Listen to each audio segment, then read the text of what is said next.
In this section, we will define training and its purpose, as well as the basic training process. Included within this process is how organizations identify training needs and select, implement, and evaluate training programs. Training is the process of teaching employees the basic skills they need to perform their jobs or for developing additional skills. The firm's training programs must make sense in terms of the company's strategic goals. For example, if one of the goals of the company is to expand its international market, then one of the things they may focus on is training their employees in multiple languages. Also, training is part of the larger issue of performance management. This is an integrated, goal-oriented approach to assigning, training, assessing, and rewarding employees' performance. Managers set goals for their employees, and training is one of the ways an organization helps an employee meet those goals. The training process includes these 5 steps. It is important that each step in the process be completed thoroughly because each builds on the other. The more time and effort spent on the previous step, the better the next steps can be. Step 1, Needs Analysis, identifies the training needs of an employee. The 2 main ways of identifying those needs are through a task analysis and a performance analysis. The task analysis is a detailed study of a job to identify the specific skills required, especially for new employees. A task analysis record form can also be used. Here is an example of this form for a printing press operator. The task analyses contain the following information: a task list, when and how often each task is performed, the quantity and quality of performance expected, the working conditions, the skills or knowledge required, and where those can be best learned.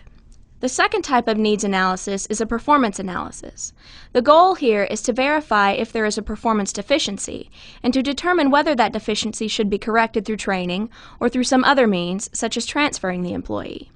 There are several methods that can be used to identify an employee's training needs, including 360-degree performance reviews, job-related performance data, observations by supervisors or other specialists, and tests of things like job knowledge and skills. When beginning the discussion of what types of training methods to use, there are several tips to keep in mind to make the training more effective. First, the learning needs to be meaningful. Material that is meaningful is usually easier for trainees to understand and remember. For example, it is important at the start of training to provide a bird's-eye view of the material to be presented. It is also valuable to use a variety of familiar examples and to organize the information so it can be presented logically and in meaningful units. Second, it is imperative to design the training to make it easy for the skills being learned to transfer from the training site to the job site. This can be accomplished by maximizing the similarity between the training environment and the work situation, and by providing time for adequate practice. It is also important to provide a heads-up or some preparatory information that lets trainees know what problems or situations may occur on the job. Lastly, it is important to motivate the learner. This is easily done by defining for the learner why the training is important and how it will benefit them. People learn best by doing, so provide as much realistic practice as possible and allow them to learn at their own pace. Trainees also learn best when the trainers immediately reinforce correct responses. With this in mind, take a look at several different methods organizations can use when designing their training. I will not spend time discussing all of them, as you can read about them in your text, but understand that each method has advantages and disadvantages. Thus, depending on the situation, each method can be a valuable tool for teaching employees new skills and behaviors.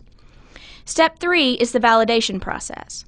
By now, the term validity should be a familiar one. We discussed this in great detail during the selection chapter when we talked about how organizations create valid selection measures for hiring new employees. In order to determine a training's validity, the company must test the training on a sample of employees to see if those who receive the training have better performance on the job than those who did not receive the training. This sampling process should be conducted on multiple groups to make sure the training is valid. Implementation, step 4, is the easiest to do if all previous steps have been done well. Now we simply need to train the employees that need to learn this skill or behavior. It is important to schedule the training at a time when the employee is fresh and that the training is broken down into small segments to lower the chance of fatigue. Step 5, evaluating the training, is the most overlooked step. In many instances, organizations will spend a lot of time and resources on the first 4 steps and then completely forget about what is arguably the most important part of the training process. My point is that it makes no sense for organizations to spend hundreds or even tens of thousands of dollars on designing a training program to not have any proof that the training actually has proven results. There are 4 basic ways to measure training effectiveness. The first is the trainee's reaction to or perception of the training. Did they like it? Did they enjoy it? These reactions are very similar to the types of evaluations you complete at the end of every semester on your teachers.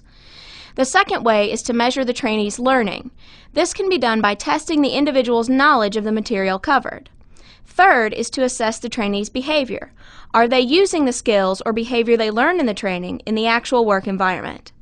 Lastly, organizations should measure the results or outcomes of the training.